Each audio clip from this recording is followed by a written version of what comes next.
Yo, what's good, y'all? We back.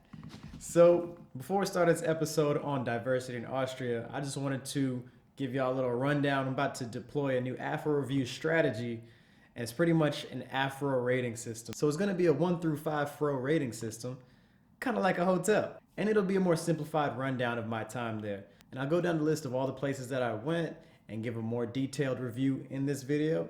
I just wanted to let y'all know about this new system because we're going to be using it on most videos now. And of course, this rating system is solely based on my experience in these places. And it'll be a more detailed rundown of each place I went to. And I'll give a different star system for each city and each village that I went to. And also other factors. So hope y'all enjoy the show. And it's time to go.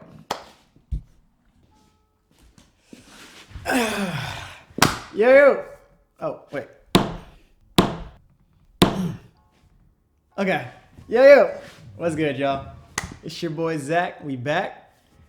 So today I just wanted to talk about my recent trip to Austria. So as y'all know, I did a couple trips from Salzburg to Hallstatt to the German Alps, all within that trip. And y'all know there are a couple things I take note of when I go to different places, particularly the diversity. And this is what I'm going to talk about. So initially my flight landed in Vienna, which is the capital city of Austria. And it's a cosmopolitan city, and you can tell as soon as you get off the plane. Very major city, a lot of diversity, a lot of different people running around. And the one thing you gotta remember is I went straight from Prague to Vienna. And if you remember in my Prague review, there were no black people. So any black person I saw in Vienna seemed like 10 different black people. So at the time I was like, wow, this is very diverse. Oh my God. But in reality, there weren't that many. But there was a good amount of overall diversity, which is a welcome surprise.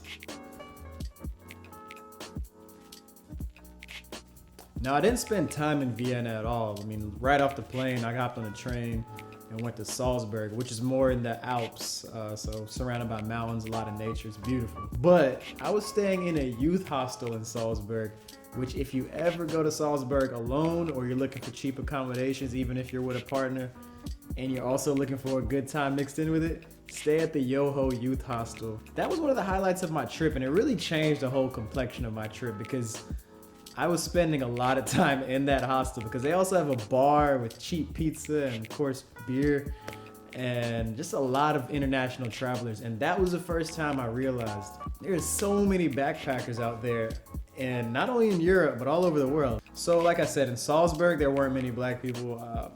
I think I saw one in the hostel. I'm not sure if I saw any around the city. But in Hallstatt, no, I didn't see any either. But a very diverse group of tourists in Hallstatt. So of course, as you know, a lot of European countries colonized different African nations. Austria wasn't one of them. Not because they didn't want to, they just didn't have the financial means to. So one of the direct effects of that is now they're not facilitating large groups of immigrants from different nations like other European countries are doing right now. Nevertheless, there is still a small but very strong Afro-Austrian community, especially in big cities like Vienna.